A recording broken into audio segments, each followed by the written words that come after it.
Dear friends, colleagues, ladies and gentlemen,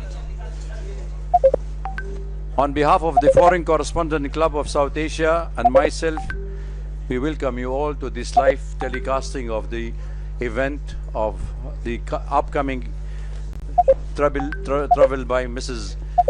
Hasina into her country with her activists, with her parties.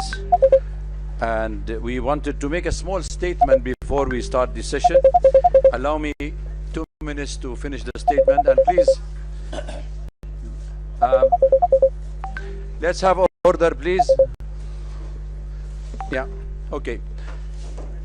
Today's event reflects the core principle upon which the club has been founded: freedom of expression, freedom, press freedom, open dialogue, and the public rights to hear different perspectives. As a journalist, our responsibility is not to endorse any political leaders or political parties, but to provide a platform for informed discussion and to facilitate access to newsmakers whose decisions and experiences have shaped the regional and international affairs. We are honored to host the former Prime Minister of Bangladesh, Her Excellency Sheikh Hasina, at this moment as a significant interest in Bangladesh's political developments. Some may question why the Foreign Correspondent Club is providing this platform. The answer is straightforward: because journalism demands that we listen, ask questions, and allow the public to hear directly from those who at the center of a major event. The club have consistently upheld the principle. Over the years, we have welcomed government leaders, opposition figures, diplomats, policymakers for across South Asia and beyond, including Nepal. We hosted the 7th party of Nepal here. They were the party and opposition. They immediately come there in the country and they became ministers. So we had no problem with that. We never interfere. We had from Sri Lanka, we had the president of Maldives, who also was our chief guest here. He was a member of parliament, and then he became the president, and he welcomed our work in this club. So Afghanistan and many other countries, our doors have been always remain open to diverse viewpoints. In keeping with this commitment, we also extended invitation to several occasions to the High Commissioner of Bangladesh to participate in this perspective of his current authorities. Unfortunately, those invitations were not accepted so far. We are still open invitation. He acknowledged receiving it. I met him personally. I met his press secretary, and he communicated with me, but yet twice, and it is the invitation gone since 19th of January 2026. Just to go on record, okay? Our invitation remain open because balanced dialogue is always preferable to silence. Today's event should not be interrupted as an endorsement of any political position or individual. It's an exercise in the principle that define free press, providing forum for a dialogue, asking difficult questions, and allowing facts, ideas, and arguments to be examined in the open. Ultimately, in neither the rule of the club nor the journalist to decide who is right, who is wrong. Our role is to ask questions, seek accountability, and enable the public to make informed judgment based on what they hear and they observe. With this spirit, I welcome Her Excellency Sheikh Hasina to this press, and I thank you all for joining us today. Thank you. Mr. Prakash, our secretary, will introduce our guest on the dais and online.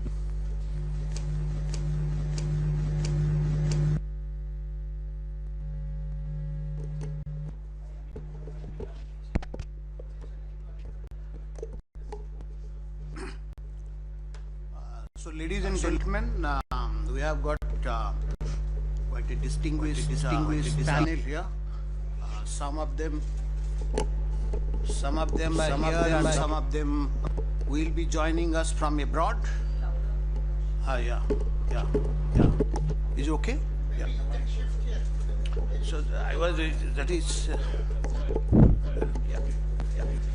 So let me introduce.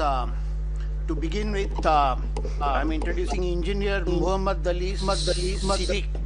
He is the General Secretary of Bangladesh Human Rights Watch, and he is based in USA, but he is amidst us. Then we have Advocate Shah Muhammad Bakhtiar. He is the Director of Bangladesh Human Rights Watch. Again. Then we have the famous cricketer. You all must be knowing him, Shakib Ali Hassan. He is the member of former member of parliament, cricketer. He's joining us from Colombo, Sri Lanka. He's at the moment in Sri Lanka. He'll be joining us. Then from London, the former diplomat and security analyst, Mr. Aminul Haq Polash. So he will be joining us from London. Then fifth, then Mr. Mr. Muhibul Chowdhury, he is the former education minister of Bangladesh. Then we have Mr. Abu Ubaiddin Arin sitting next to me, writer and counter-terrorism analyst. And then we have Mr. Sajeev Ajay Joy, who is the former advisor to Prime Minister of Bangladesh. He is joining us from United States. He's in Maryland. And then finally, we have Mrs. Sheikh Hasina. Doesn't need any introduction. Is the president of Bangladesh Awami League and former Prime Minister of Bangladesh. So, ladies and gentlemen, let's welcome them. And we are really the FCC. We all are grateful to you that all our distinguished panelists have come and spared their valuable time. So, welcome once again to all of you. Thank you. Thank you, Mr. Prakash. Can I ask each speaker, please, to limit to the time 3 to 5 minutes, and we can start with Mr. Muhammad Ali Siddiq to speak, please.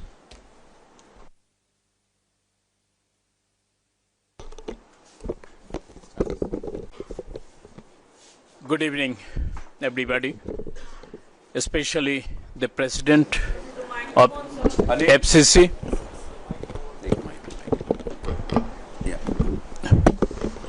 The President of FCC of South Asia, Dr. Wail Awad, organized and arranged this important and timely event to raise the voice what's going on right now.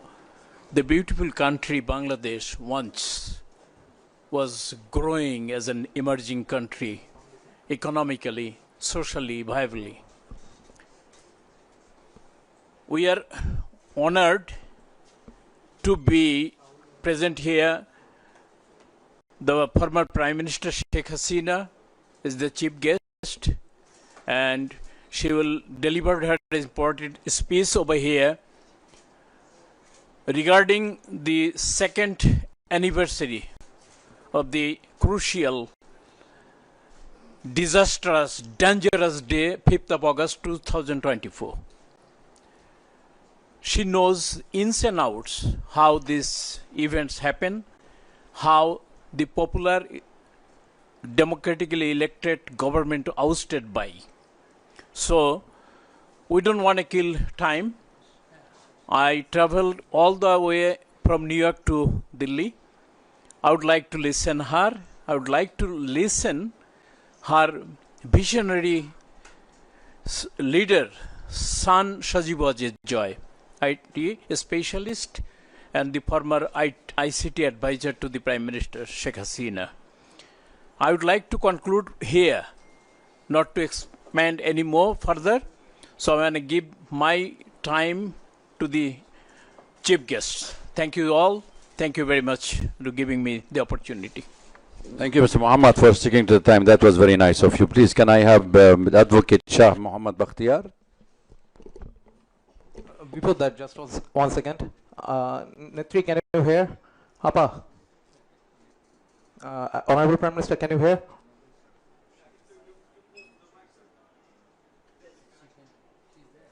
We can't hear you.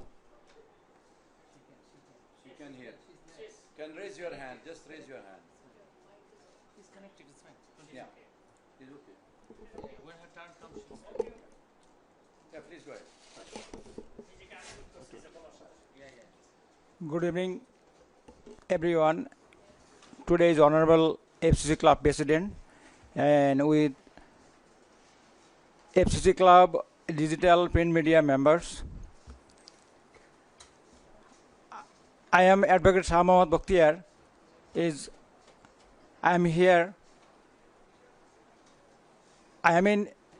We are in Bangladesh right now, severe seeking in democracy problem. Since August 5th, 2024, Bangladesh has been undergoing period of democratic crisis.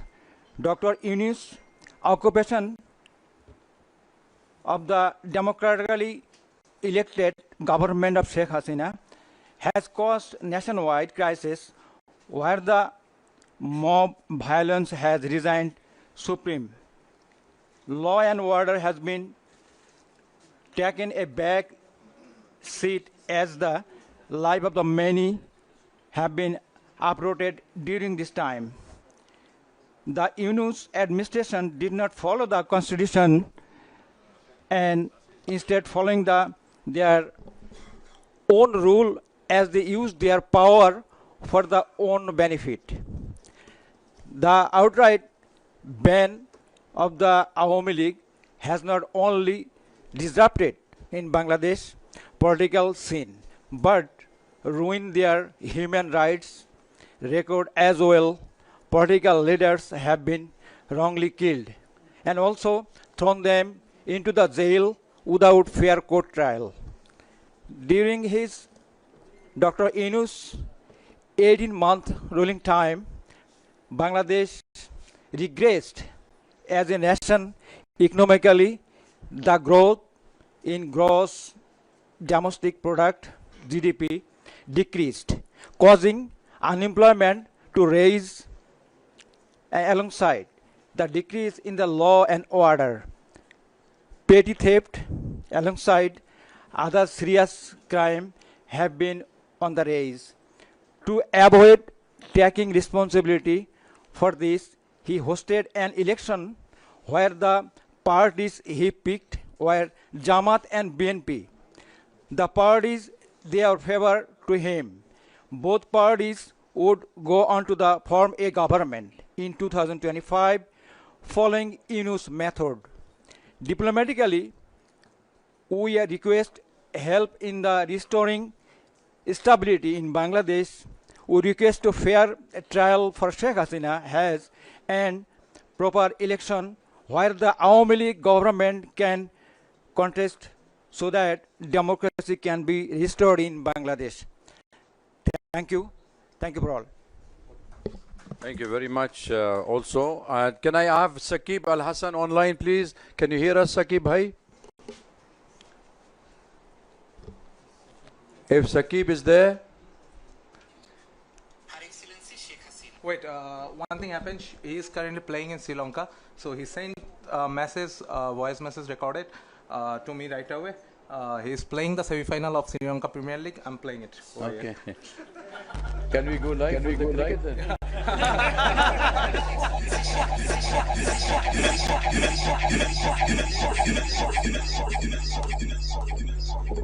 Her Excellency Sheikh Hasina, respected members of the Foreign Correspondents Club, distinguished journalists,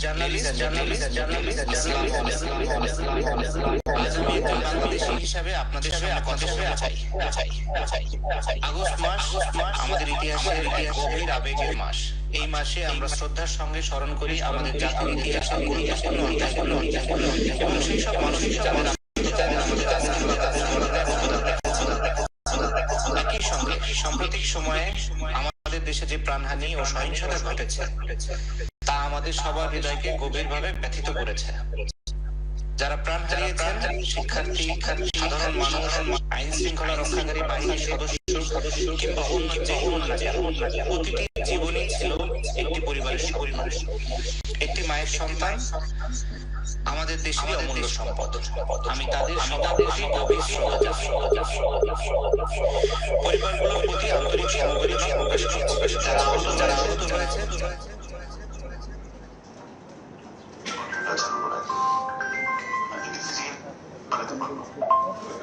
ভাই ও ছবি লাগাই স্পেসটা আমাকে দিয়ে দেবেন। Sorry okay leave it.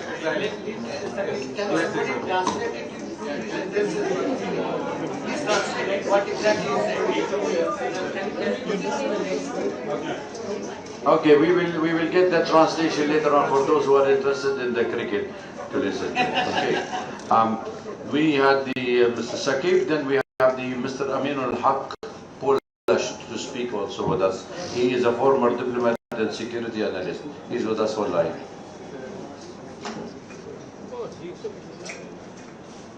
Unmute yourself, please.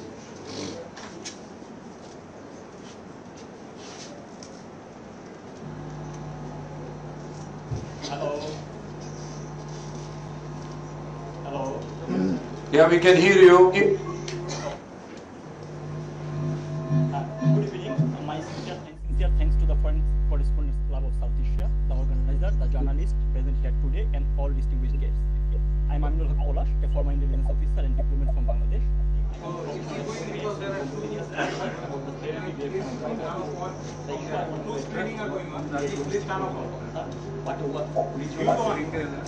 Since the start of 2020, Bangladesh has seen the rise of terrorism and Islamic extremism. This poses a serious danger not only to Bangladesh but also to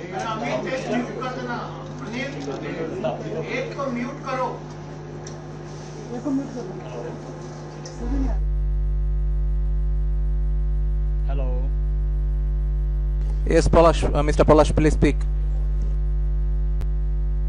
Hello. Yeah, we can hear you.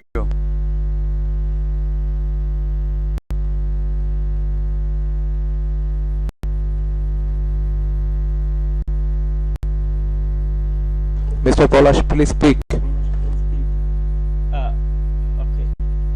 Am I audible now? Yeah. So, let me begin with the recent facts. On 24th July 2026, a powerful IED hidden inside an umbrella was found under the Motijil metro station.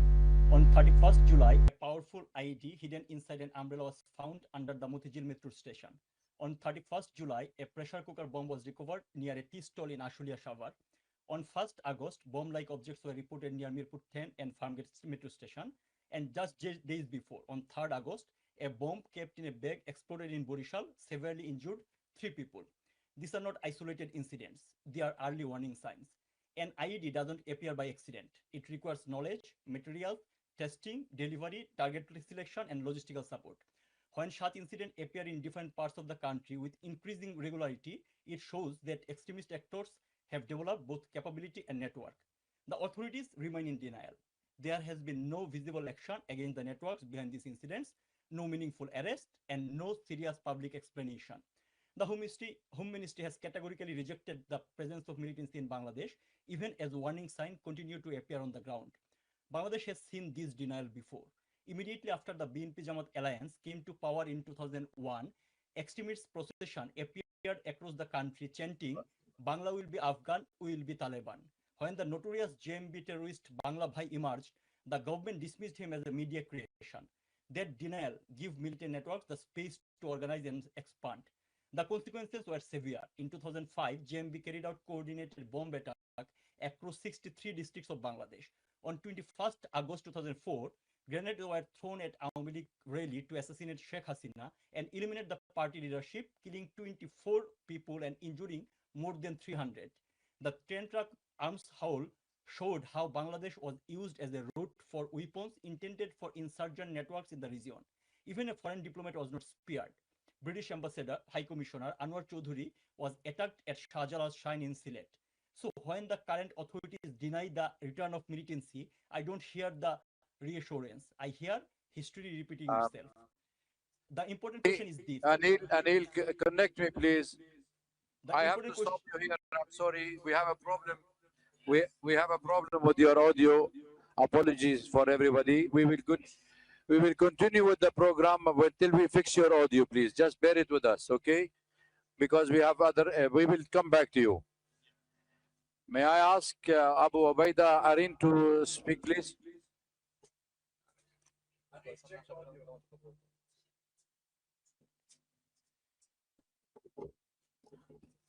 Good evening, everyone. Present over here today. Thanks for joining us today. And special thanks to everyone who is broadcasting in Bangladesh, despite of government's technocratic electronic dictatorial statement of not letting our Prime Minister, the former Prime Minister of Bangladesh, our party president.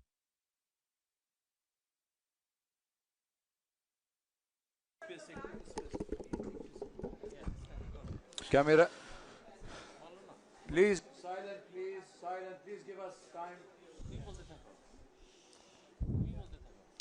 So I want to remind of a promise.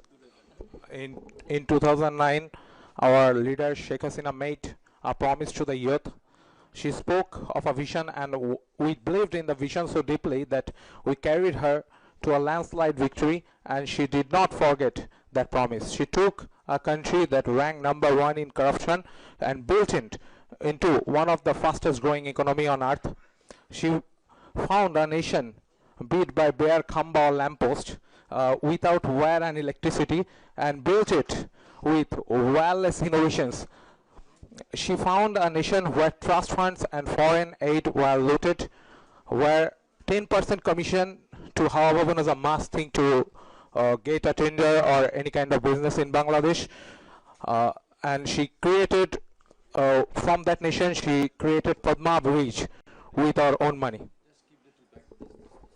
Okay, thank you. She never stopped building for the youth, not once. And late today, she sits in exile. Because of a conspiracy meticulously designed to turn the youth against her, to use the youth, the very generation she built for as instruments and dismantle the future. Look at where we stand now. The ranking of Bangladeshi passport is at the lowest point in memory. Our youth cannot travel abroad even for their studies. Inside the country, more than 2 lakh, I repeat the number 2 lakh, students are unable to join their institution, along with more than 3,000 professors, due to having the ideology of progressive Bangladesh, the ideology that Bangabandhu Sheikh Mujibur Rahman gave us. They can't join because supporting Bangladesh Student League. This is going on in Bangladesh. I would like I'll invite you all to see the condition of the students, what they are going through, their family, and apart from their family, kindly look at the professors and their family. So I also want to remind you one more thing about the police killing. Today is 5th of August, just 2026, 2 years of ouster of our government. 2 years before this day, they celebrated as their victory. But I don't treat this as their victory. This day is especially dedicated to the police, because more than 3,200 police officers were killed in 5th of August 2020 during the July-August terror. And in 5th of August 2024, you can see police's body are hanging upside down in different flyovers. This is not acceptable. Bangladesh police was the first police force who stood beside us during the War of Independence. The first police force who stood beside us for that. They are now facing the consequences. I also want to raise one more concern. Bangladesh authority has recently taken a decision to issue passport to all Rohingya without any kind of verification and proper recording. This will become a global security threat. You can understand the ARSA and RSO, they are highly getting trained within the border with the help of Bangladesh military also. Soon they will export terrorism all over the world. You can see in Malaysia, more than 36 terrorists were exported from Bangladesh. This is a matter of concern. But still today, I am not hopeless, because I can see it. Our youth are uprising again. This is okay. Our youth are uprising again. They are coming. The dream we had, it broke. It became nightmare now. But they are breaking out of the nightmare. They will come in front. They will stand shoulder to shoulder with Sheikh Hasina. I'm sure about this. This is not just a Sheikh Hasina, our leader has promised she will go by end of this December. This is not just a homecoming. This is a unification of 170 million Bangladeshis staying over there. They all will stand together. I remember during the 7th March speech of Bangabandhu Sheikh Mujibur Rahman, Kaife Azmi wrote, how many people you will put handcuff on? We have 70 million. How many people you will put how many people will hang? We have 70 million. I am telling you, when our Prime Minister, our former Prime Minister and our party president will go back to Bangladesh, you will see, I think you all will write, how many mouths you will try to shut. They tried to shut our mouth for the last few days. How many mouths you will try to shut? We have 170 million. How many people you will prison? We have 170 million. How many people you will hang? We have 170 million. One homecoming will unite all 170 million Bangladeshi all over Bangladesh, and they all will stand shoulder to shoulder with Sheikh Hasina. Joy Bangla, Joy Bangabandhu, Joy to Deshratna Sheikh Hasina. Thank you very much. I would request Anil. Okay, Anil, can't you hear me? Anil, Mike, Anil. Okay, okay. Can you hear me now? Okay, Anil, I would like that portion of yours to be quiet in that side, please. I want quietness. I don't want disturbance. Now we are reaching to a very crucial moment. Please be quiet, okay? So now I will call Mr. Mohib Hassan Chaudhry. Thank you. Thank you. Distinguished guests, journalists, Honorable President of Foreign Correspondents Club, thank you for the opportunity to address today's esteemed gathering. Today, while we appear before you in New Delhi, our hearts are with the people of Bangladesh. Our leader, President of Bangladesh Awami League, who has served the nation as Prime Minister for 20 years in 4 terms, will address this event. Ladies and gentlemen, today marks 2 years since the violent ouster of our government in Bangladesh, and many of you are aware a lot has happened over the last 2 years and the months leading to August 2024. When the uprising against our government began, our young people were told violent ouster of a government will lead to a discrimination-free Bangladesh. Instead, the past 2 years have left our country deeply divided and in a state of anarchy and chaos. Hope had been replaced with hate. Dreams have turned into nightmares. Prosperity have been replaced with poverty. Justice have been replaced with revenge. Ladies and gentlemen, today, through our leaders' address and presence, we urge our citizens, we cannot continue on this divisive and destructive path.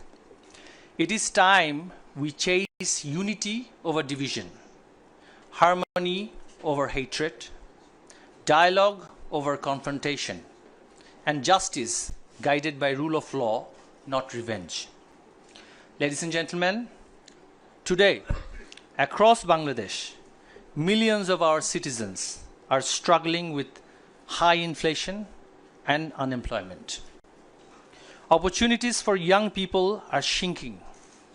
Violence against women and children, journalists, lawyers, business people, and ethnic and religious minorities continue unabated. Anarchy and chaos rule society, not politics.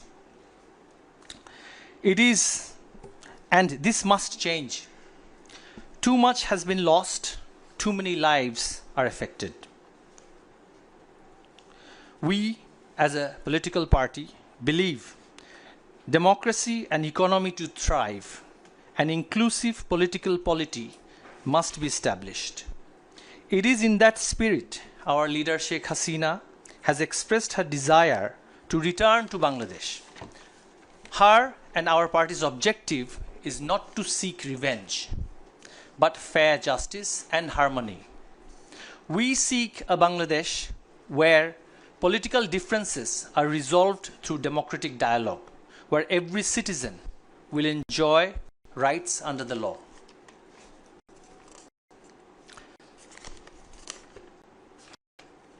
Ladies and gentlemen, As a political party that has served Bangladesh for decades, we recognize no government is without shortcomings.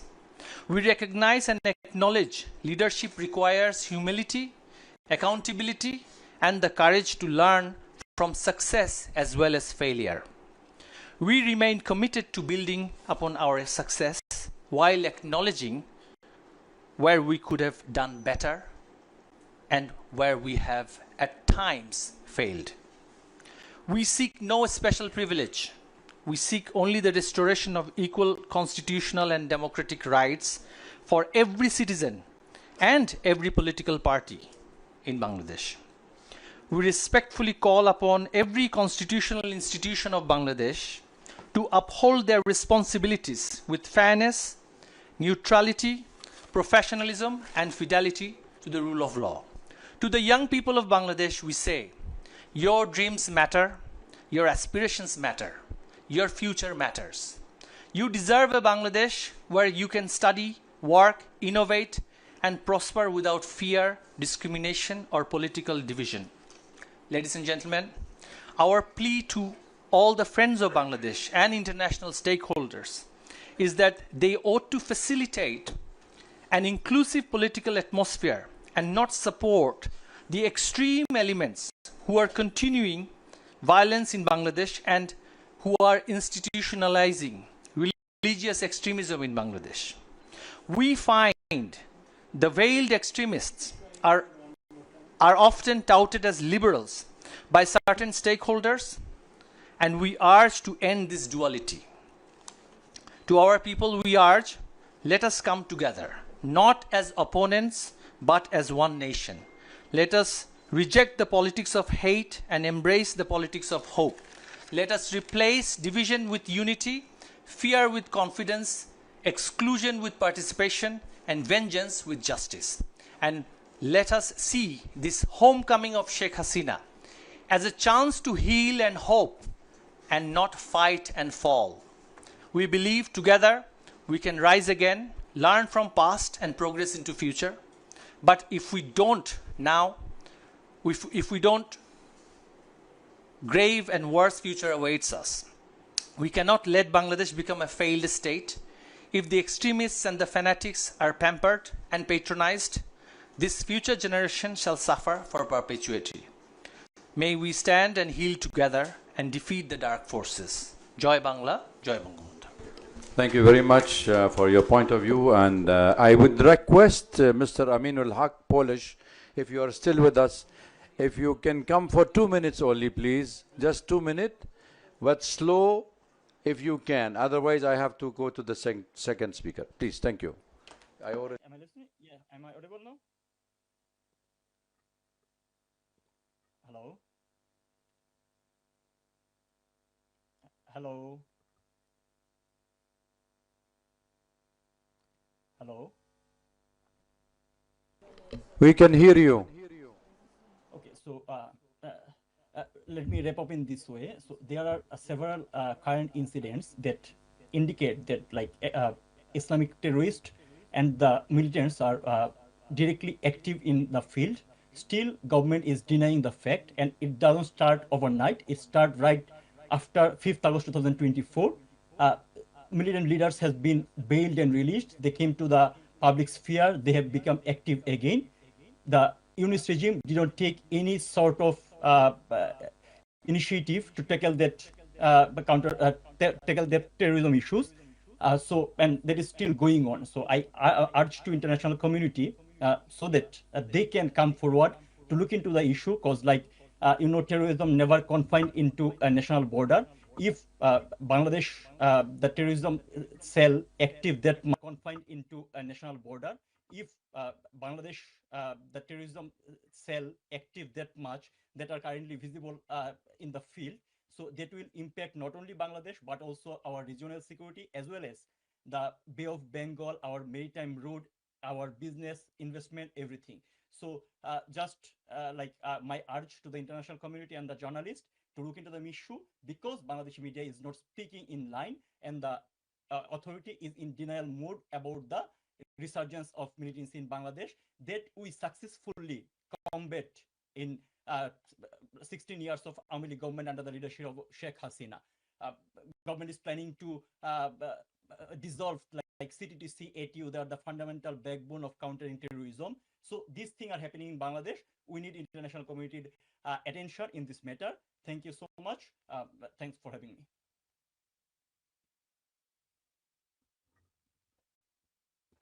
May I now request the key speaker, Mr. Sajib Wajid Joy, former ICT advisor to the Prime Minister of Bangladesh. Please speak slow and soft so we can hear you all. Thank you. Thank you very much, Dr. Awad, for the kind introduction. Thank you as well for the National Press Club for hosting this event. Honored to be here today. You've heard the other speakers speak a little bit about what is happening in Bangladesh and what has happened. I want to bring a few things to everyone's attention, and this is something I believe that the international community needs to focus on. First of all, you have heard the refrain again and again that about the deaths during the July-August protests of 2024. Here is what no one is talking about. You have various counts on the numbers. You have the UN number of 1,400, whereas the government number is 800 something. Who are these additional 600 people? Where did the UN get those names? Our party has written to the UN, our lawyers have written to the UN again and again, and to date the UN has not provided any names. But more importantly, the UN only covers a period up to August 15th of 2024. But we know that the deaths continued. And what is most alarming, and this is something that I believe that the press, the international press, should really, really pay attention to. You see, the Yunus regime, one of the first things they did was pass an ordinance which became law called the Indemnity Bill, indemnifying all the protesters, everyone, blanket immunity, protecting them from any prosecution for any killings. That includes killings of civilians, that includes killings of our party members, and that includes killings of police officers. To date, the BNP government that is in power, they have ratified this ordinance, turned it into law, and this continues, which means that none of the police killings, we still don't know exactly the number of police deaths, none of the police killings can be prosecuted. So my question to you is this: are killings okay? Are killings acceptable? If you can have blanket immunity for protesters to kill police officers, to kill civilians, to kill Awami League members and leaders, then why blame anybody? That is the first issue I would like to focus on, the indemnity. I think this is something that has not been paid attention to. This is unprecedented. How can you have blanket legal protection for killings by anyone, especially killings of police officers? This is unprecedented. This is completely against all human rights, against all norms of decency. Secondly, what you have had since August of 2024, you have had thousands, tens of thousands of people behind bars, which are all now, on one hand, most of them, many of them are Awami League members and leaders. Most of them are being held without any trial, without any due process, without any bail. Many of them are elderly, in their 80s, their health is failing. Many of them have died in police custody. Not only that, killings in police custody have continued. We have documented them. We have put them up on our websites, on our Facebook pages, full list of names, exactly when, which prison they died, under whose custody. Most of them were young. They had no reason to die. They were all killed extrajudicially by the Yunus regime, and those killings continue even today. Outside of the prisons, during the Yunus regime, and even now, our party members are being hunted down and killed. Every few weeks, someone is killed somewhere. There is no due process. The police do not take any action, and the government protects these killers. So political killing in Bangladesh since August of 2024 has been legalized. This is Bangladesh today. And if any killings are legal, then why blame the Awami League at all? And finally, since 2024, not only Awami League members and leaders that have been behind bars, but anyone sympathetic to the Awami League. This includes journalists and businessmen, especially journalists, editors, owners of newspapers and television channels who were seen as pro-Awami League, have been behind bars for over 2 years now. You are the press club. Imagine if half of you, your members, your journalists, your editors, your media owners were held behind bars without bail, without due process, without charges, without trial for an indefinite period of time. Can that be imagined in any country? Is that possible in any country? Is that legal in any way? That is a gross, gross violation of human rights, of freedom of speech. And this is something I believe that should certainly alarm the international media community. This is what's happening in Bangladesh. So Bangladesh today is a failed state. It's not a failing state. It is a failed state. There is no human rights. There is no freedom of speech. Even prior to this event, intelligence services went to the headquarters and offices of every major media outlet, every major newspaper, and instructed them clearly not to rebroadcast this event, not just to rebroadcast this event, but not to provide any coverage from any international media on this event. They're not allowed to share links from foreign media on their websites. Any journalists that were seen as still sympathetic to our government or against this government, many of them were fired even in the last couple of days. This is what's happening in Bangladesh. And what is the future? What does the future hold? There is no law and order. There is no constitution in Bangladesh today. What should concern India most is Bangladesh has become another Pakistan on India's eastern side. You have another Pakistan today on your eastern front. Foreign intelligence services, especially ISI, has an open hand. Militants, hundreds of convicted terrorists that our Awami League government arrested and convicted and put behind bars, have been released from prison. Hizb ut-Tahrir marches openly.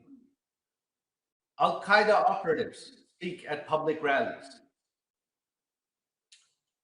This is what is happening in Bangladesh. And this does not portend well for India and the world at large. In the future, the next set of terrorists globally are going to be coming from Bangladesh, unless this is stopped now. And where it has to begin is from the media, especially you in India. You are the world's largest democracy. Your media has reach. You cannot take this as a sensational story only when something sensational, headline-worthy happens. This is something you have to cover every day. This is something that you have to raise international awareness of. If you raise it, the international media will pick it up. If the international media covers it, it will come to the attention of international leaders. That is what needs to be done. If that is not done, then Bangladesh's future is bleak. India's future security is bleak. As to what the future holds, who knows? But right now, this is the future. The Constitution doesn't exist. Even if we hope that in 4 years there will be an election in Bangladesh, who knows what form it'll take. The BNP, running unopposed, has a 2/3 majority. They can amend the Constitution however they want and ensure that the elections are set up just like the Yunus regime did, so that the BNP wins. What you have now is not justice. You've heard our former Minister Naufel talk about this. What is happening is not justice. What is happening is political exclusion of the opposition, of the largest political party in Bangladesh, in order to grab and hold on to power. That is what is happening in Bangladesh. This is democratic and electoral manipulation. That is all it is. The BNP knows that the Awami League is allowed to speak freely. People of Bangladesh are not happy right now. The economy has collapsed in the last 2 years under the corruption of the Yunus regime, and that corruption continues today under their economic mismanagement, both under the Yunus regime and the current regime. Bangladesh is on the verge of total collapse. In a few more years, the economy will have collapsed and Bangladesh will turn into a rogue state. The time to act is now. And I urge you, the place to start is in the media. We need you to bring the world's attention to this.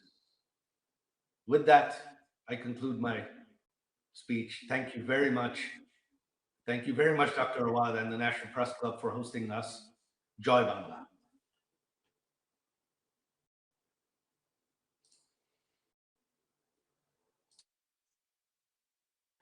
Wajid, but I would request you to stay online with us because there will be questions raised by the colleagues around. So please stay with us till we have the Honorable President of the Awami League, Mr. Certainly, Sheikh I will stay online to answer questions. Yes, Thank please. But then let me get her online, and then we will take her point of view, audio only.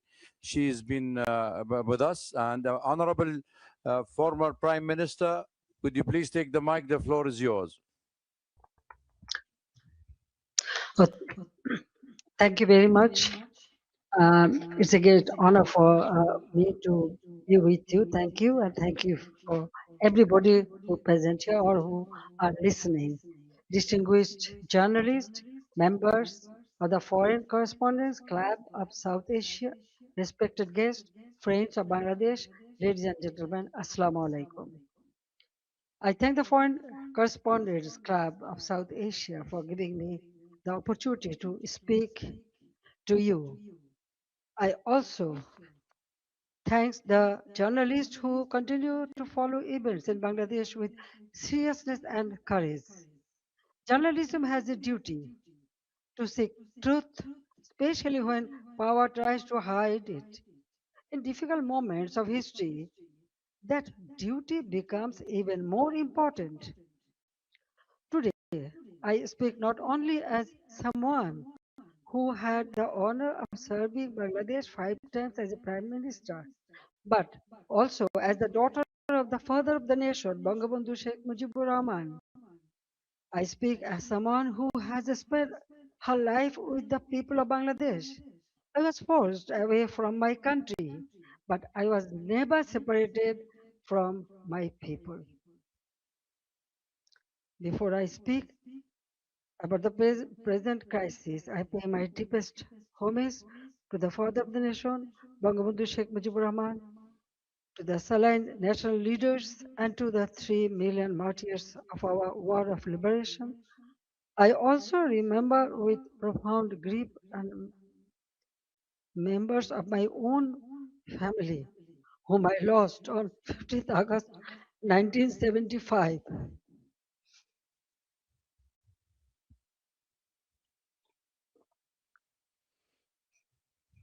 Today is also the birthday of my beloved brother Sheikh Kamal, who was 2 years younger than me.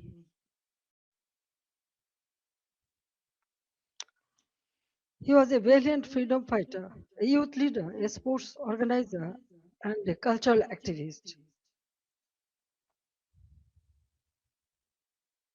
His life represented the courage, creativity, and patriotism of the young generation of Bangladesh. I remember him today with deep love, pain, and pride.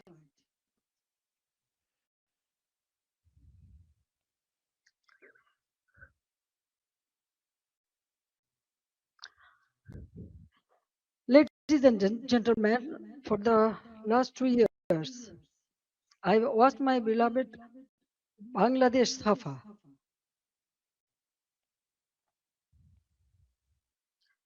Fear has entered homes, workplaces, and campuses. This is not the Bangladesh we built. This is not the Bangladesh for which 3 million people sacrificed their lives in 1971.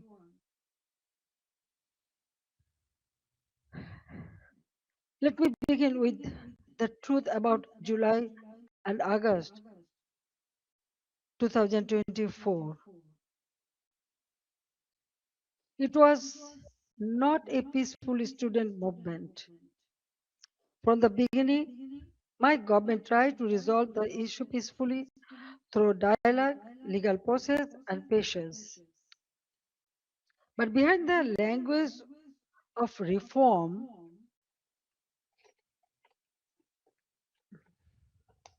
organized groups were working to turn students' demand into violent political instrument. In 2018, responding to student demands, we abolished the quota system.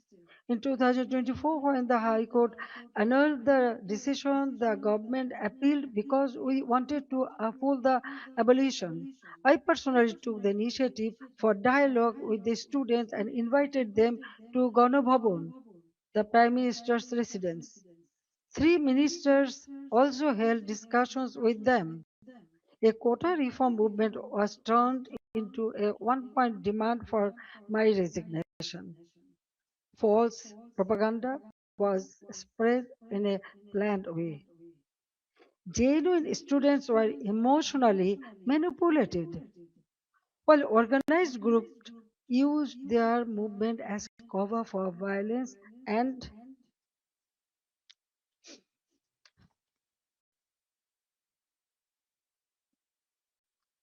regime change.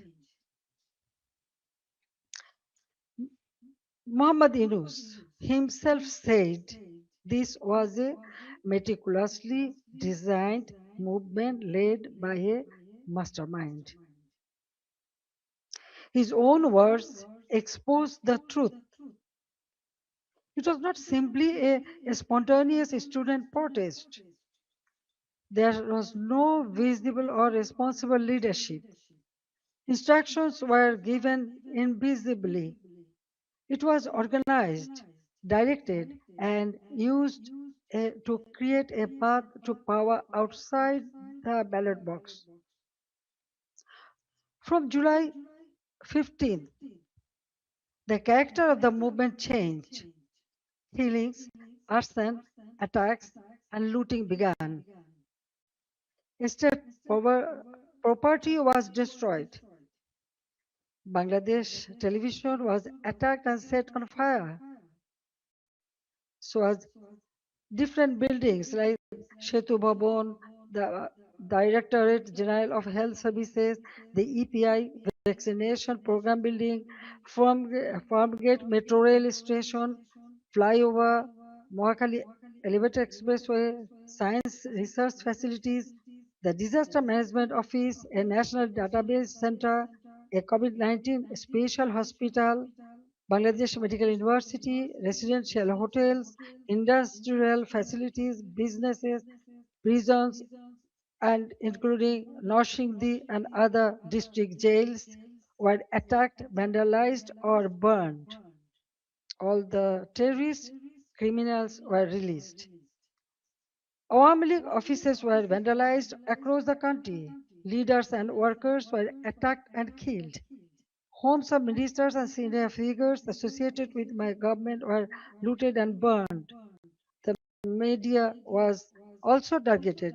Nearly 50 media center, private television stations, and newspaper offices were attacked or set on fire. Journalists were killed. Law enforcement agencies came under organized attack. Police, sepai, the other officers were killed and their bodies were hung from flyover. Around 460 police stations were outposted or set on fire, and in some, personnel were trapped inside buildings and burnt alive. Weapons were looted. Officers were beaten to death. According to persecuted police members, at least 3,000 personnel were killed, attacked, tortured, or subjected to serious violence. So, I ask a simple question. In such a situation, what is the duty of law enforcement?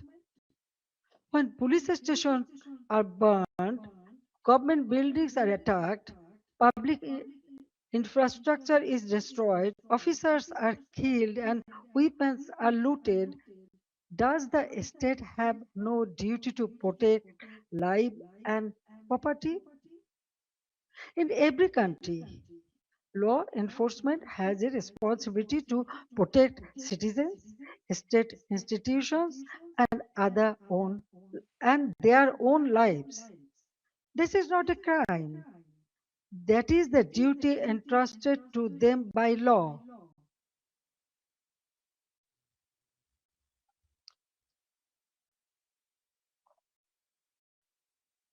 At the same time, I wanted the truth to be known.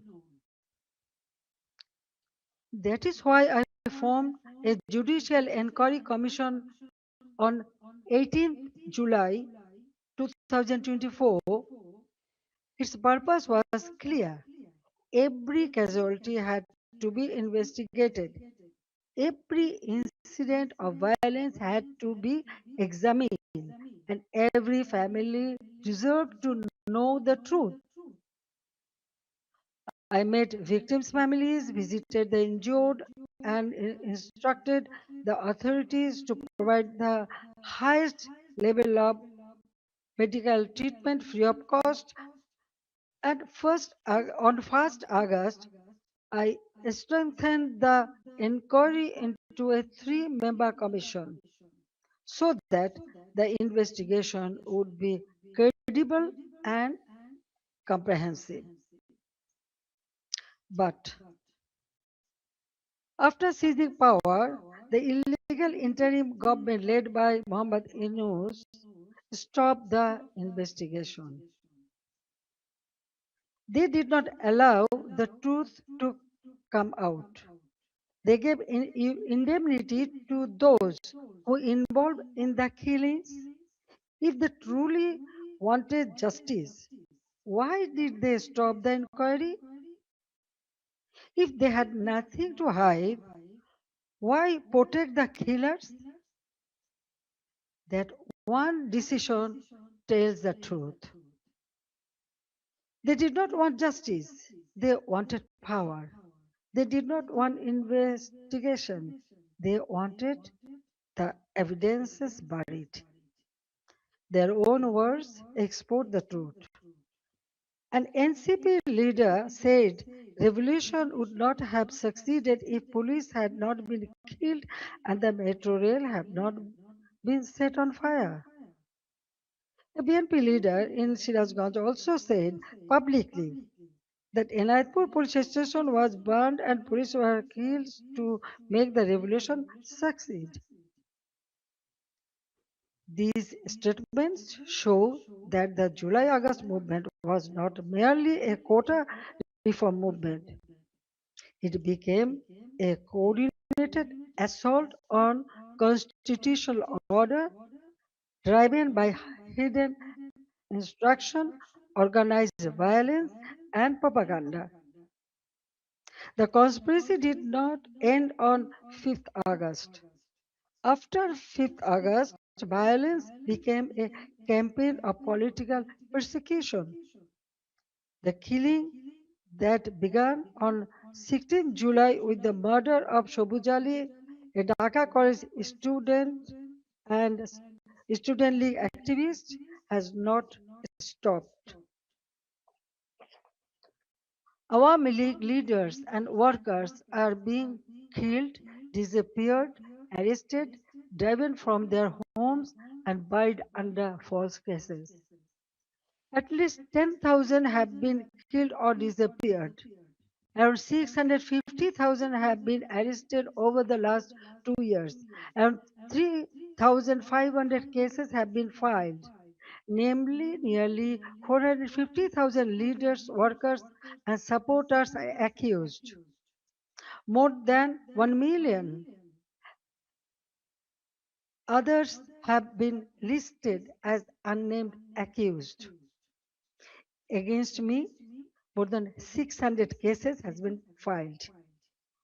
Women activists of Satru League, student organization, youth league, other affiliated organizations are facing abuse, humiliation, torture in custody.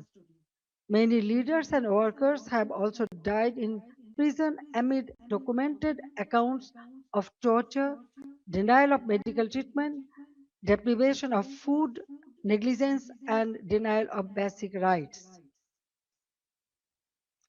The persecution is not limited to the Awami League members of only. The member of minority community, judges, lawyers, intellectuals, cultural figures, journalists, professionals, workers, even rickshaw pullers, farmers, ordinary citizens have been attacked, arrested, or accused in murder cases. No one who stands for the spirit of the liberation war is safe. Symbols and memorials of our liberation war have been destroyed. Freedom fighters have been humiliated with garland of shoes. The historic residence of Bangabandhu Sheikh Mujibur Rahman, the Bangabandhu Memorial Museum at Dhanmondi 32 has been attacked and demolished in phases. This is not random violence. This is an attempt to erase the spirit of the liberation war from Bangladesh. Muhammad Yunus himself spoke of pressing a reset button to whip away the country's previous history. They want to erase the liberation war, they want to erase Bangabandhu, they want to rewrite Bangladesh against the foundation on which it was born. Convicted war criminals have been released, militants and top terrorists have been freed. Even after a state election brought the BNP to power, the situation did not change. Bangladesh remains a grip of fear, terror, repression, economic hardship, and deep insecurity. Now, look at the condition of the country. The progress we built has been destroyed, and ordinary people are paying the price. GDP growth has fallen to 6.22% compared with 6.80% during the Awami League government. Industrial production has fallen sharply. For the first time in 54 years, the industrial sector has faced negative growth. Defaulted loan in the banking sector have reportedly risen from 13% to 47%. Poverty has increased from 18.60% to 46.8%. Investment has turned negative. Job creation has collapsed. More than 2 crore people have newly fallen into unemployment. Over 500 industrial factories have closed. More than half of industrialists and business owners are either in prison or forced into hiding. The government is running by borrowing 700 to 900 crore taka from banks every day. Project costs have been increased by 50% to 250%. At the same time, militancy is rising. Women and children are facing torture, rape, humiliation. And ordinary people no longer feel secure in their own lives. Extortion, murder, kidnapping have become regular features of daily life. These are not just numbers or isolated incidents. Behind them, there is a family, a worker, a farmer, a small business owner, a mother who cannot buy food for her children, and a young person who no longer see hope. But let me also remind you what Bangladesh had achieved. The welfare of the people has always been the purpose of my deep politics. My father of the nation, Bangabandhu Sheikh Mujibur Rahman, gave his life for the ideal, and I have carried the ideal with full commitment. During my 5 terms as a Prime Minister, we used long-term planning, sound financial management, disciplined implementation to place Bangladesh on a strong foundation. After 2008, across 16 years and 4 consecutive terms, we implemented major projects such as Padma Bridge, Metro Rail, Rupur Nuclear Power Plant, Matarbari Deep Sea Port, Kandapuli Tunnel, Bangabandhu Satellite. We maintained GDP growth between 6.5% to 7.5%. Our development projects were not vanity projects. They were part of building national capacity. Our social programs were not charity. They were investments in human dignity. We made Bangladesh stand tall. We made it known as the rising tiger of Asia. Bangladesh's crisis is not only a domestic crisis, it affects regional peace, security, trade, development, and human dignity.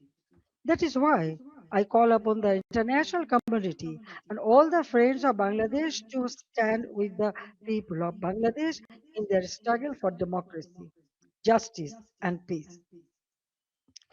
A stable Bangladesh matters for South Asia, for the Bay of Bengal, for development partners, and for all countries that believe in democracy, rule of law, and justice. The next decade can be a decade of recovery and renewal, but only if democracy is restored and the people are allowed to decide their own future. That is why I make these demands clearly.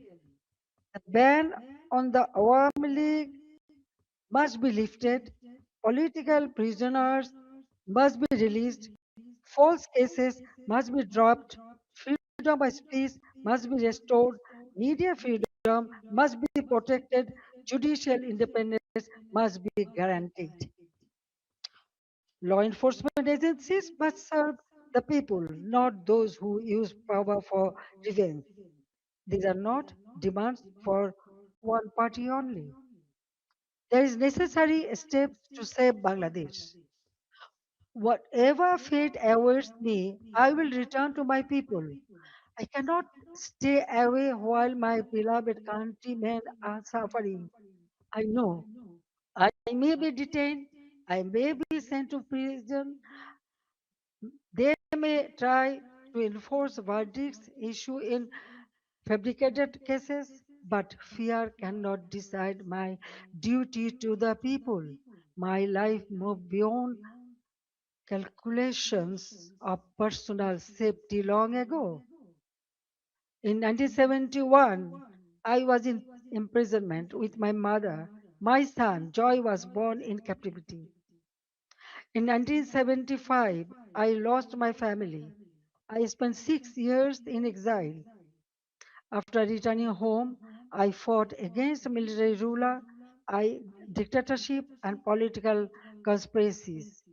There were 19 assassination attempts against me. Even the grenade attack of 21st August 2004 could not stop me. Therefore, I am not worried about my own future. I am worried about the future of Bangladesh. I want to return because the people deserve security, development, prosperity, and peace. They deserve a state that protects them, an economy that gives them opportunity, and a democracy that gives them rights. My return and the return of the family to the democratic process is not about power. It is about putting Bangladesh back to the right track. It is about reviving the country's path of development, progress, secularism, stability. I want to return to Bangladesh to one purpose, to stand beside the people and help improve their lives. The people are the source of all power. I believe in them, I trust them, I love them, and I will return to them. Joy Bangla, Joy Bangabandhu. Thank you very much for listening me and giving me so much time. Thank you.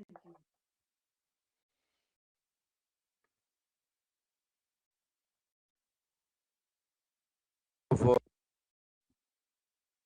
side input, and I would request you please to take a couple of questions from our colleagues before you go, and then we can direct the question to some other people. Venkat, please. I'll give. Just give me Venkat. Wait for the mic, and we'll give priority to our members. Then I'll give you. Just let me just. Thank you.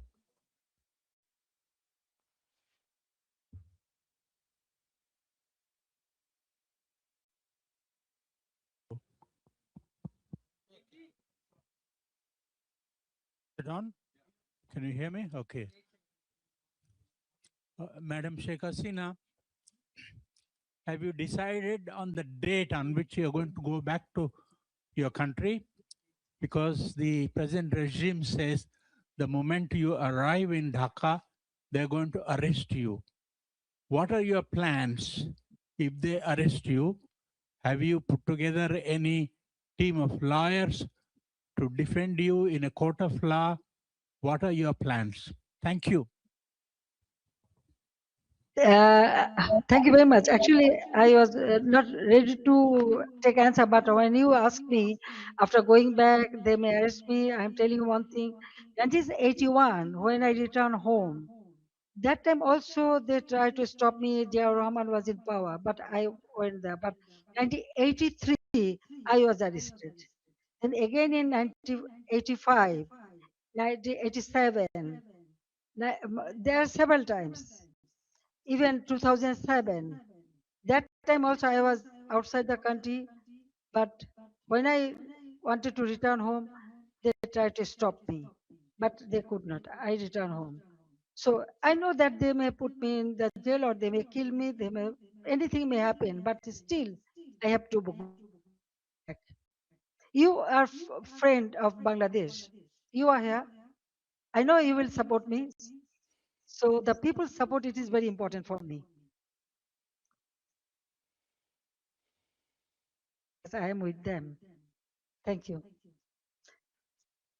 Joy, Saju will take the question, right?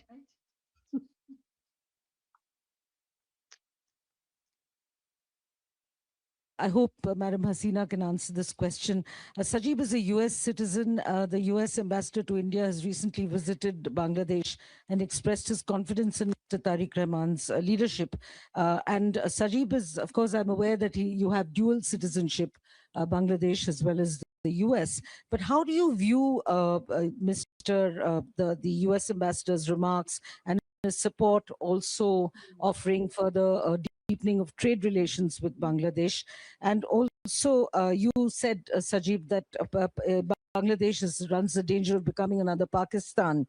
But you are aware that one of the two countries, the country of domicile, the United States, under President Trump, has a particularly close relationship to Pakistan and is now building one with Bangladesh. So should Madam Hasina return, how do you intend to, where do you see the future of relations with the United States? Thank you. Thank you for your question. Look, the United States has its own goals. Yes, this is I'm a dual citizen. What Ambassador Gore's remarks, they are simply diplomatic remarks. Those are standard things any diplomat is going to say, and the current U.S. administration, their focus is on trade. They are not focused on democracy, human rights, any of that. Their focus is to increase trade with the U.S. No matter what. So that is what this, the policy this administration is continuing. However, as you are very familiar, in the U.S., it is a very democratic country. The government changes, policies change completely, and the U.S. has close relations with Pakistan now, but a few years ago they didn't. So this can all change very quickly.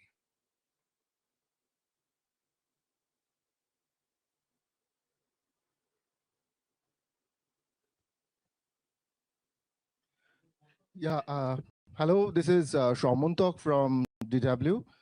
So my question is that since you want to go back to Bangladesh, all of you said that, what's your plan, how to enter Bangladesh, and have you had any conversation with the current government at any capacity?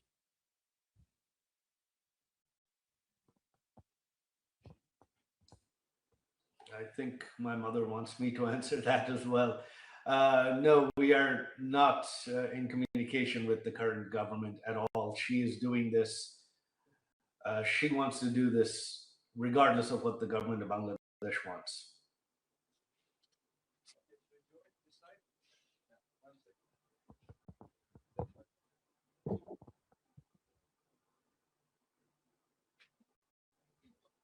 Good evening. My question is, the Sheikh Hasina has been in India for 2 years, roughly. And how has her stay been? Has she been in touch with the government of India and its officials? And the fact that she's keen to go back, is this something the government of India is aware of? And how does the government feel? Because the Prime Minister of India in the past has said that Sheikh Hasina is my sister. Well, obviously, the fact that she wants to go back has made international headlines, so I'm sure there isn't anyone in India who is not aware. With regards to how they're treating her, they are treating her like a head of state. They are treating her very well. She's staying with the full services and security of a head of state. They have shown her, Prime Minister Modi's government has shown her the utmost respect, and for that I am eternally grateful.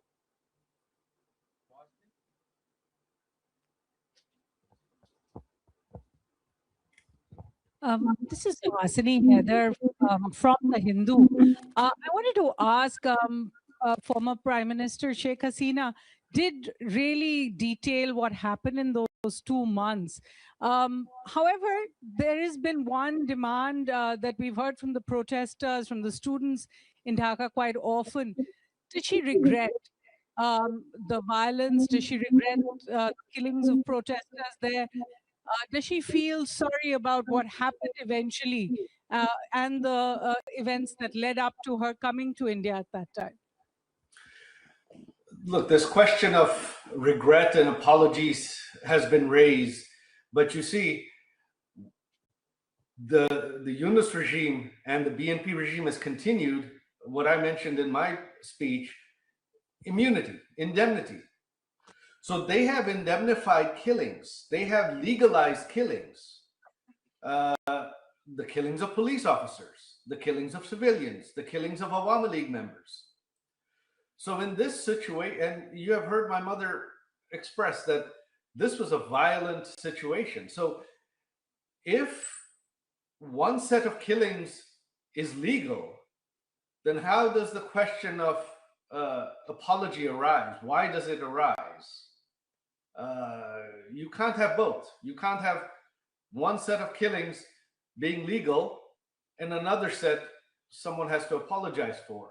So the day the indemnity is lifted, the day the protesters who killed police officers and civilians and Awami League members are arrested, then the Awami League will apologize, will express regret. But until that day, there is nothing the Awami League to apologize for, because currently all killings in Bangladesh are legal.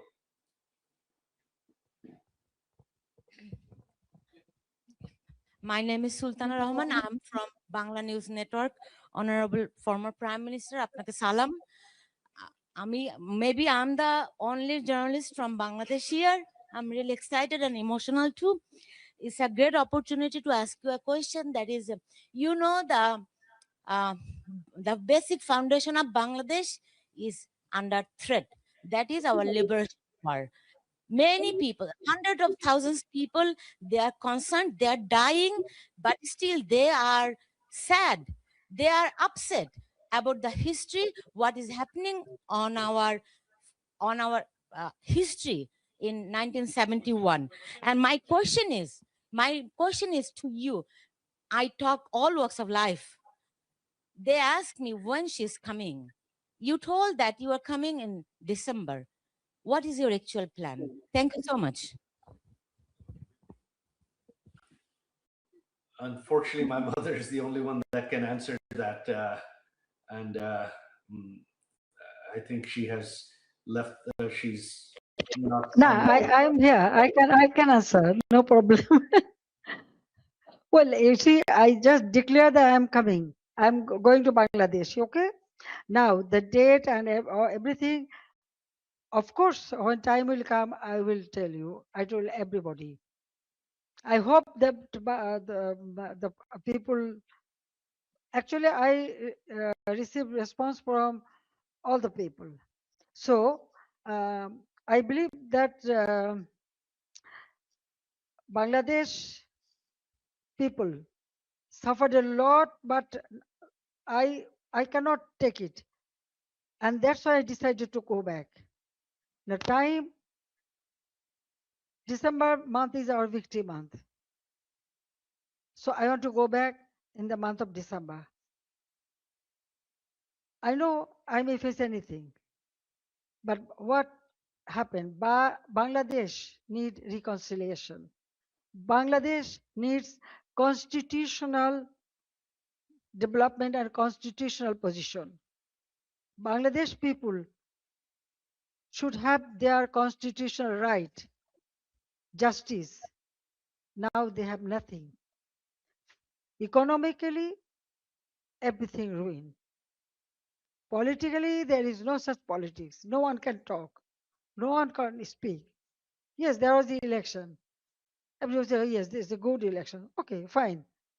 Then why the persecution is going on? Still, they are arresting our people, torturing them, killing. Why? So I believe in democracy. I believe in secular democratic system. So that's why I want to go back, and the time and everything will go. And the history. Now already they destroyed all our symbols of our victory, the liberation war, our victory. But everything has been destroyed. So we have to bring it back, because this country we liberated, it is our pride. So I want to bring back that pride to for our people, and so they can stand by themselves, and uh, proudly they can say that we liberated the country, so our history should prevail. That's all. And thank you very much. You speak always in favor of our liberation victory. But at this moment, you know what is happening. Those who lost the war, now they are praising them. They are okay. I don't want to make much comment. Thank you.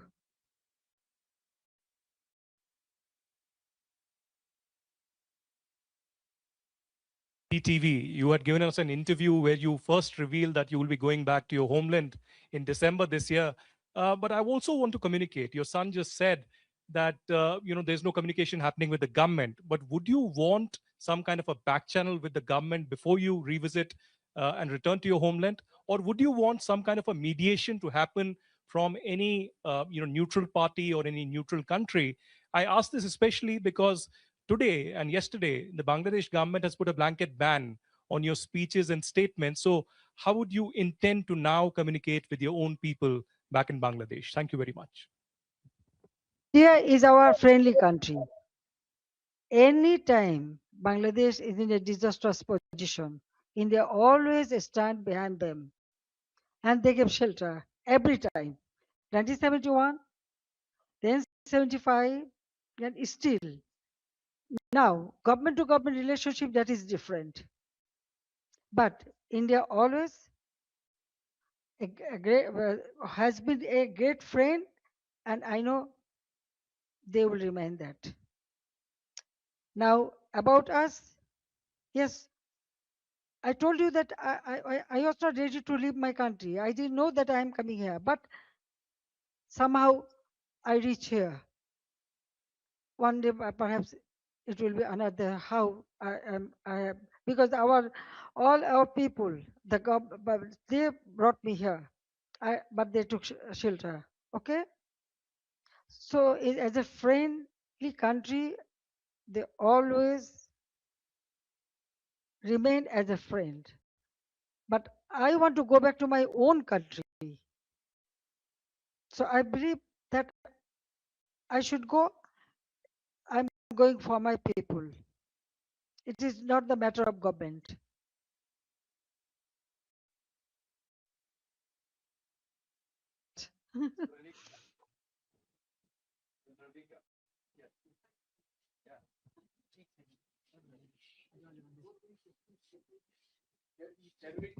Check. Let's take 2-3 questions at one time. Madam still with us. That will make it easy for all of us. I try to accommodate everybody, but please make it short. No need for any observation. Just short question. Please. I'm telling you one thing. I can see so many hands.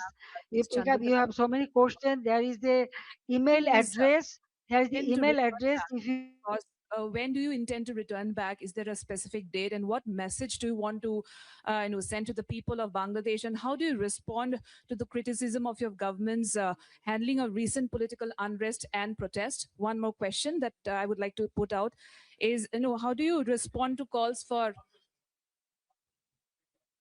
also, what are your priorities for Bangladesh's economy, as you have already mentioned about it? So if you would like to respond to that. Madam Hasina, this is Ayushi Agarwal from ANI. Your party, Awami League, continues to remain banned in the country. But if the Awami League is eventually allowed to participate in elections, would you seek to lead the party again? This is Yeshi Seli from Business India. What kind of support are you expecting from people in Bangladesh? What is the percentage of people who will still support Awami League? And do you expect the youth to come out and welcome you once you decide to walk inside Bangladesh?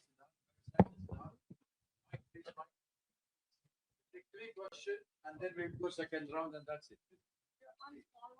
Yeah, I've tried my best. Former Prime Minister Hasina, I have a very personal question to you. Last time you went back to Bangladesh in 1981, you went to the Nizamuddin Dargah, which has a very strong connect with your family.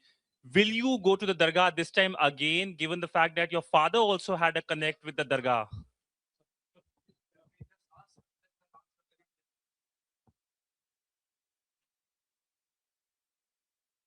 Yes, ma'am, please. Madam Hasina.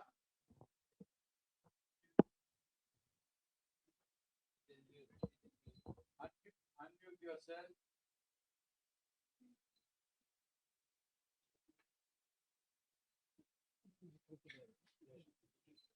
Unmute yourself, please. Anil, can you unmute her? It's from there.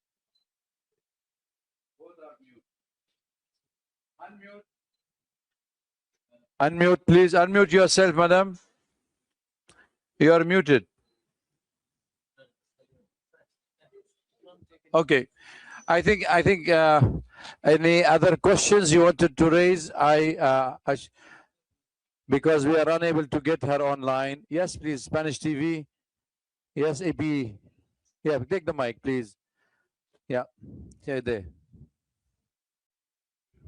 Yeah, ladies behind you. Yeah. So, Madam Hasina, I want to ask, do you plan to surrender to the authorities and face justice, both you and the other people who have been convicted? Yes, please. Yeah, ladies here. Yeah, behind you. Sorry. Yes. Madam just Hasina, take two, this three is questions. Naima Basu, an independent journalist. Wanted to understand, as you said, you are aware that you're facing a death penalty. How do you plan to counter that? And also, the Indian government has said that they do not endorse whatever you've said today. So, what is the conversation you're having with the Indian government? Thank you. Thank you. Yes, please, yourself. Final question here. Yeah. Tripti Sorry. Lahiri with the Wall Street Journal. You have said that you're willing to face prison if you are able to return. But what if the Bangladesh government denies you entry? What would you do then? I hope she's on the line to answer. Let's wait and see if she's online so we don't waste our time. Yes, ma'am, please, can you hear us? Unmute yourself. Or Mr. Saqib, also you can do it. He's gone?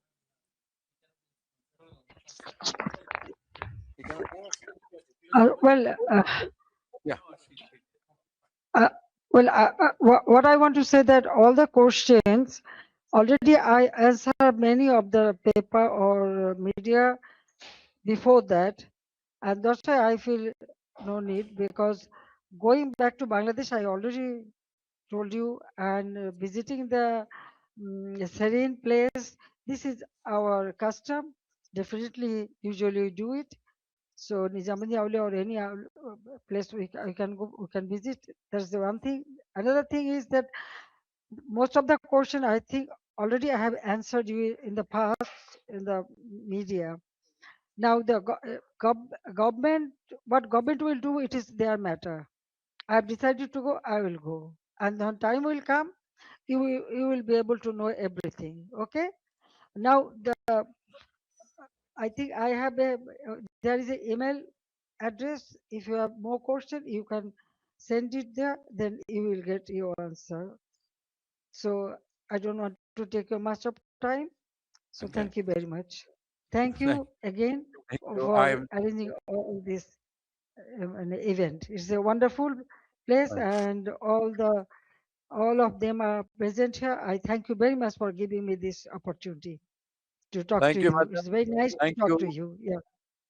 Thank you for having you with us today. It was an honorable meeting, and we all enjoyed.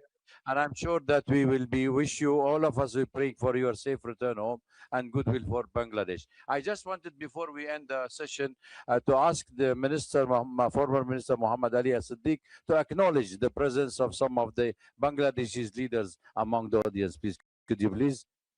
The reporters, and you covered up the valuable issues. Today, from all the way to Europe, our all European, Awami League president, Muhammad Nazrul Islam is here. I would like to recognize him. No, I have another person, Dr. Pradeep Ranjan Kaur from New York, from all the way. He presents here. Huh? And, we want all sorts of your assistance and help to go back to Honorable Prime Minister to Bangladesh, restore the democracy and human rights. Thank you very much. Thank you very much, everybody, for coming. We'll be answering. Our former Prime Minister and the President of Bangladesh Awami League will be answering all the questions through the email. Please, I think we have circulated the email, so please get in touch. Thank you. Arun. I think we all welcome you all for tea and coffee and snacks. Join us, and if you want to take any bite separately from the distinguished guests, feel free to question and ask them. Thank you for being here. Good evening, guests, distinguished guests on the dais, distinguished guests online, Honorable Prime Minister of Sheikh Hasina, former Prime Minister, President of the Awami League, President, dear friends, colleagues, ladies and gentlemen. On behalf of the Foreign Correspondent Club of South Asia and myself, we welcome you all to this live telecasting of the event of the upcoming travel by Mrs. Hasina into her country with her activists, with her parties. And we wanted to make a small statement before we start the session. Allow me 2 minutes to finish the statement, and please, let's have order, please. Yeah, okay. Today's event reflects the core principle upon which the club has been founded: freedom of expression, freedom, press freedom, open dialogue, and the public rights to hear different perspectives. As a journalist, our responsibility is not to endorse any political leaders or political parties, but to provide a platform for informed discussion and to facilitate access to newsmakers whose decisions and experiences have shaped the regional and international affairs. We are honored to host the former Prime Minister of Bangladesh, Her Excellency Sheikh Hasina, at this moment as a significant interest in Bangladesh political developments. Some may question why the Foreign Correspondent Club is providing this platform.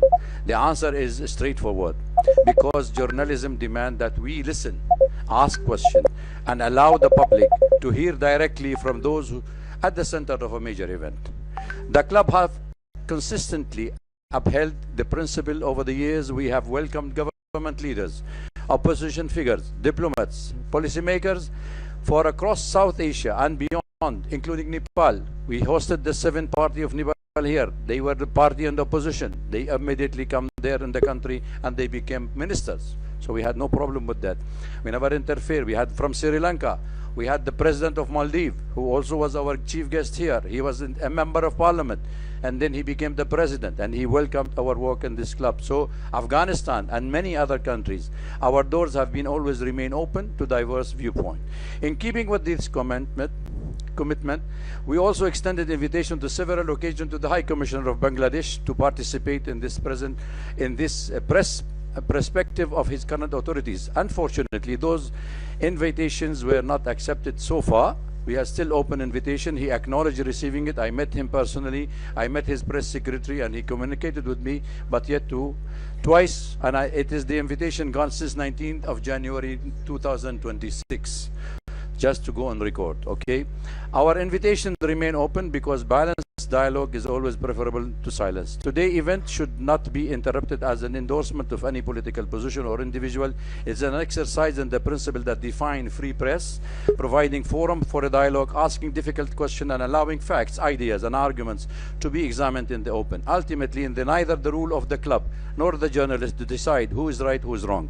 Our role is to ask questions, seek accountability, and enable the public to make informed judgment based on what they hear and they observe. With this spirit, I welcome Her Excellency Sheikh Hasina to this press, and I thank you all for joining us today. Thank you. Mr. Prakash, our secretary, will introduce our guest on the dais and online.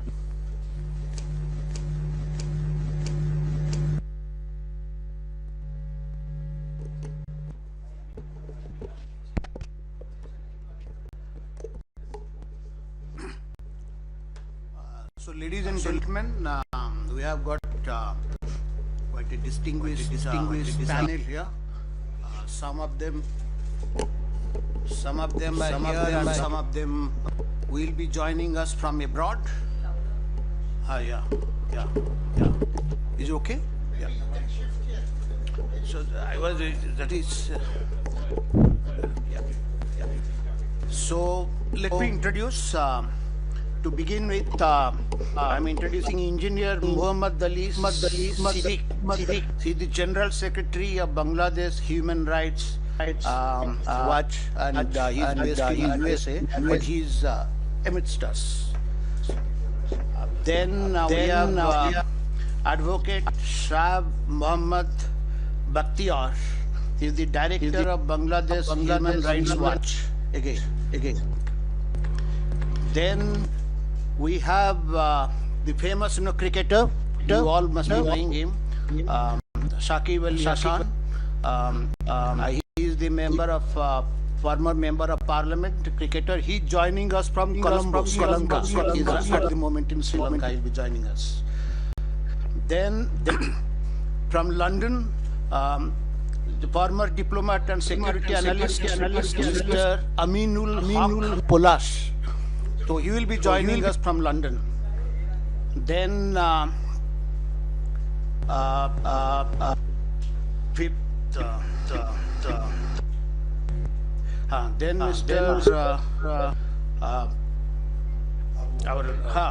Mr. Muhibul Chowdhury, Noorful, is the former education minister of Bangladesh. Then we have Mr. Abu Ubaiddin Arin, sitting next to me, writer and counter-terrorism analyst. And then we have Mr. Sajeev Wajed Joy, who is the former advisor to Prime Minister of Bangladesh. He is joining us from United States. He's in Maryland. And